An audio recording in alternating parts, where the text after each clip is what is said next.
Hello, my AP US history students. I hope you are doing well. I wanted to do a quick recap of the Manifest Destiny slides because some of my classes, unfortunately, were not able to finish the notes. So I want to make sure that I at least cover this for you. This should also help you with the Unit 4 test. This would be the last information available for that test. Also, by the way, Manifest Destiny sort of straddles Unit 4 and Unit 5. The end of Unit 4 being like Western expansion for the U.S., and then the beginning of Unit 5 being like, what do you do with that land now? So they're connected. Anyways, looking at the term Manifest Destiny, it's definitely one that you need to know. The definition of Manifest Destiny is it's a belief in the time period that it's the Americans' God-given right and duty. It's our responsibility to spread westward, conquering all of the land. And as we go, settling the entire North American continent, we spread American values like democracy and capitalism and Christianity, those sorts of things. So that's a good definition for Manifest Destiny. I would definitely know it. There are some reasons for why people are moving west overall, Manifest Destiny being one of those reasons. I mean, pretty obviously, you can move west now. The technology has increased a lot in the time period, so you could at least hop on a railroad from like Boston and start in St. Louis, and then you would grab one of those wagons and start moving west. It's still not fun. The railroads aren't built all the way to California yet, so you still have to walk basically from St. Louis out west, which is incredibly difficult. You have to deal with disease and possible Native American attacks and giant herds of buffalo. And like the winter as you're walking like through the Rocky Mountains. So a lot of people stop and they form all these little towns and cities that become like the Midwest today. People now have the opportunity to move west. That's definitely a big reason, along with Manifest Destiny. Another reason is the East Coast is becoming much more crowded. The population is growing due to immigration. Mostly in this time period, you have Irish, Italian, and Germans moving into the east coast of the U.S., and you have a large Chinese population moving into the west coast of the U.S. So a lot of immigration increasing in the time period. A lot of the good available land is now gone. It's been taken. So if you want good farmland, you're going to have to move out west. An example of this is the German population. They're mostly going to settle in like what is now Wisconsin. Go Pack Go. Wisconsin, Minnesota, Illinois, that sort of area. Mostly because the climate of those areas is fairly similar to Germany. So it sort of makes sense that they would go into those areas. And they still have large demographics of Germanic descent in that area as well. We also have a lot of opportunities for wealth out west. Like there's going to be a gold rush and a rush for beaver pelts. And again, that good farmland. An example of Manifest Destiny is seen in this painting by John Gast. It's called American Progress. You sort of see the angel Lady Liberty floating above like the western frontier. She's obviously supposed to represent like that God-given right to move outward to the west. She, along the way, by the way, is carrying like the telegraph wire. There's like trains in the backgrounds and canals, and showing that like the technology is spreading with her. Also, she's holding a book in her hand called Common School, which is basically showing they're going to educate or assimilate the public as they go. And you can see in the dark corners over here, the Native Americans, which are fleeing from this. Unfortunately for the Native Americans, America's spread westward is going to lead to more decimation of their population and their culture, specifically the decimation of the buffalo. AP likes asking about this. The buffalo population before expansion westward is vast. I mean, in the tens of millions of buffalo. By the end of westward expansion, the buffalo population is nearly almost wiped out. They hunt them, the white settlers moving west, hunt them to almost extinction, and they keep getting in the way of their farms, so they basically kill them.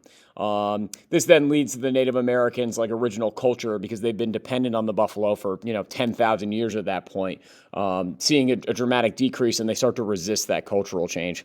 By the way, perspective is everything. So this would be something from the Americans' perspective. From the Native Americans' perspective, they see the westward expansion as evil. You can also tell by like the dark corners of this painting are where the technology and like where the East Coast is, and the light corners are like where the natives and the buffalo are running to. And obviously Lady Liberty here, the angel lady, has been transformed into a Dementor from Harry Potter, or the devil. So the Native Americans see this expansion as a decimation of their population. Some people do argue against Manifest Destiny and against expansion as a whole. There's a group called the Nativists They believe that the original inhabitants of North America, they obviously understand it's the Native Americans, but they see themselves, these white Europeans specifically from England, as being the true Native Americans, like a real American citizen. So they don't like these other immigrant groups like the Irish, the Italians, the Germans, and the Chinese moving into their territory. So that group, again, is called nativism. They form a party that is anti-immigration. They are the Know Nothing Party. They're also sometimes called the American Party because they're focused on the original, what they think are the original Americans. So anyways, if you know nothing about them, you know they don't like immigration. I think AP specifically has a question about how they don't like Irish Catholics. So anyways, that's the Know Nothing Party. We're also going to settle like our borders and boundaries here during this unit. So we, first of all, very little detail. We settled the border between Maine and Canada in something called the Webster-Ashburton Treaty. I doubt they're going to ask you about that, but I threw it in there. This is all led by a guy named President James K. Polk. James K. Polk is basically Andrew Jackson light. He's like diet Andrew Jackson. He believes in a lot of the stuff Jackson does, like laissez-faire economics. And the fact that we should spread westward and that the Native Americans are a hindrance to us moving westward. So Polk runs for president. He has a list where he wants to get a whole bunch of stuff done. Most importantly, he wants to annex Texas, which actually happens right before he takes office. So gets somewhat credit for that, but not really. He wants to settle a border issue out in the Pacific Northwest with Oregon, and he wants to get California at all costs. So speaking of that Oregon issue, in the Pacific Northwest, England owns Canada still. So anyways, they claim that the territory out west belongs to Canada, therefore England, or at least this Oregon territory. The Americans claim it belongs to them, so it's disputed. So James K. Polk runs on his political campaign. His slogan is 5440 or fight, which is the line of longitude or latitude that he claims belongs to America. So 5440 or we're going to fight the British. That's not a realistic claim. He knows that. They're basically just trying to negotiate, and they eventually settle on the 49th parallel, which is, again, a line of, these numbers are giving you longitude and latitude. So anyways, that's where it's going to end up getting settled. So the Oregon issue is set, and we now have a northern border. Furthermore, as people expand outwards, we see that they follow trails westward. The most famous by a lot is the Oregon Trail, mostly because of the video game that you're all going to play right at the beginning of Unit 5. You can see the different trails here, like the Santa Fe Trail leads to Santa Fe, New Mexico, and the Carson Trail leads to Carson City, Nevada, which is the capital, if you didn't know that. It's not Las Vegas. Or the California Trail, or, the Mormon Trail, which leads to Salt Lake City. So there's a bunch of trails that lead through these Rocky Mountains right here, because the mountains are difficult to cross. So we need to find impasses in them or passes in them, and we create the trails there. So the Oregon Trail is by far the most famous one. Let's talk about Texas really quick. So here's what happens. Mexico gains their independence from Spain. Originally, Mexico is much bigger than it is. I'm looking for a map. See all this red and orange stuff here? That was all Mexico, right? So anyways, Texas has a large amount of Americans moving into the area. It's actually encouraged by the Mexican government because they want a bigger population.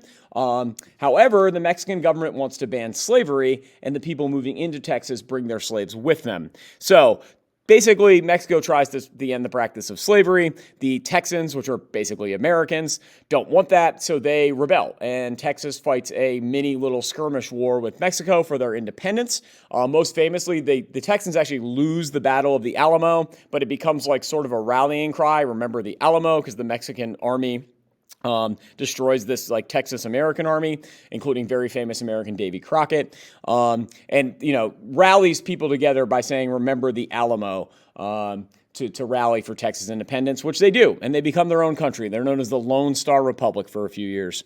Eventually, we do annex Texas. To annex a country or to annex a territory means that both sides want to be incorporated. So America wants Texas a part of them, and Texas wants to be a part of America. We can't do that yet, though, because every time that you add a state, it's either going to be designated as a free state or a slave state. Texas wants to be a slave state. And if they become a slave state, or they become a state in general, they get 2 senators and they get members in the House of Representatives. That would then throw off the balance of power. So if you just add 1 slave state, you're adding 2 senators that are pro-slavery into Congress. they wanted to keep a balance. So they had to wait for Oregon to get added to give them 2 senators as well. This is a great example of why slavery is a political issue and an economic issue. It's not yet a moral issue. Don't worry, the moral issue is coming soon. It started a little bit with the abolitionists we talked about, but for right now, it's still mostly a political and economic issue. So Texas joins the U.S., so does Oregon. Now that Texas is a part of us, remember one of Polk's goals is to get California, which is owned by Mexico. You can see it in the orange part of the map here. So basically, the U.S. claims that Texas ends at the Rio Grande. The Mexican government claims that Texas ends at the Nueces River here. So this area in the middle is disputed territory. So the U.S. throws some soldiers in there, a skirmish breaks out, and we declare war on Mexico. Abraham Lincoln, by the way, this is his first appearance in this class. He's going to appear a lot in the rest of this class. And in your lives, he's on like the penny and like a mountain and a lot of other, the $5 bill and lots of other stuff. So anyways, Abraham Lincoln is a one-term congressman from Illinois. It's the only election he wins before becoming president, which is sort of remarkable. But anyways, he says, where on the map did this fighting take place? Point to the spot. So it's called the Spot Resolution, where Lincoln questions the legitimacy of the Mexican-American War. He's right, by the way. It did take place in that disputed territory. They sort of lied and said it took place north of the Nueces River, but it didn't. But Lincoln, sort of little mini rise to fame here. He's coming, right? Anyways, there is like a little bit of like a limitation to the start of the Mexican-American War. There is an argument that the U.S. did try to buy this stuff from Mexico. We did a couple times. It's called the Slidell Mission, where we said we would basically buy Arizona and New Mexico and would pay whatever for California. And Mexico kept saying no, because California is a super valuable piece of land. So is Texas, right? So Mexico's pretty upset that we took Texas and we're trying to do this, so the war breaks out. Anyways, the United States dominates the Mexican-American War. It's like a 2-year-long conflict. There's not any real like major battles or something for me to tell you about. I guess I would say that like a lot of the Civil War generals, the Civil War is going to happen like 12 years after this, get their experience in the Mexican-American War. We do take over Mexico City and raise the American flag over it. And then Mexico is essentially forced to give us the Mexican Cession, which again, going back a couple slides to a map, is now present day Arizona, New Mexico, California, Nevada, Utah, and parts of Colorado. So we got a lot out of that, a lot of land out of that. Anyways, once we get this land, this guy named David Wilmot, he's a congressman from Pennsylvania. He tries to get slavery banned in this new territory of the Mexican Cession. This is just a good example of the sectional issues that are occurring between the North and the South still, because this gets rejected. But just the idea that we would try to ban slavery in certain areas is enough to annoy the South. So they're definitely, that increase in those tensions between the two. A good specific piece of evidence is going to be this Wilmot Proviso. We'll talk about this a little bit more at the end, right? Just a little bit of other things before I wrap up. The U.S. does buy land here from Mexico. You see that little orange piece at the bottom? That's called the Gadsden Purchase. So essentially, the U.S. wants to build a transcontinental railroad, or a railroad that goes across the entire continent. But we can't, because the Rocky Mountains are here. So difficult to build railroads over mountains. So we need to buy a flat piece of land. There happens to be one right at the bottom of Arizona. So we end up buying that from Mexico after the Mexican-American War. Pretty much in this unit, the U.S. adds land in 4 different ways. We have throughout our history added land in like 4 different ways. We could buy it like we do in the Gadsden Purchase and eventually Alaska, right? We buy that from Russia. We can annex it where both sides want to be a part of us, such as Texas. We can make treaties like we did in Oregon and like we did in Maine, right? And we can win it through violent conflict like we do in the Mexican-American War. So those would be good examples of the different ways the U.S. acquires land in this time period. Lastly, California Gold Rush.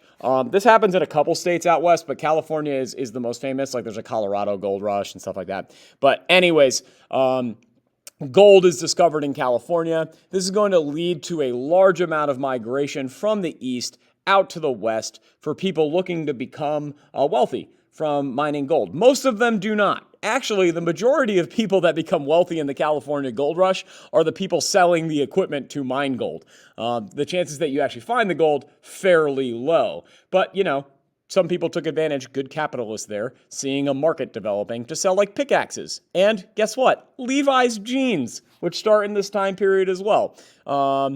Jeans are a thicker material. They're better for you when you're working with this tough axes and such, trying to, pickaxe your gold out, right? They're pretty waterproof, at least compared to the clothing at the time. And they have pockets. For when you find gold, you can put it in your pocket. So, examples of capitalism out the wazoo there. Anyways, like I said, the end of Unit 4 really connects to the start of Unit 5 because the question's going to arise, what do we do with all of this land that we just conquered? Is it slave or is it free? And who gets to decide that? The federal government, the states, or the people? That's going to be the question that starts Unit 5. All right, if you need any questions or have any questions, you need to know anything, just email me or come see me. We're going to play Jeopardy in our next class. So hopefully you watch this before then and you ask any questions you got. Have a great day.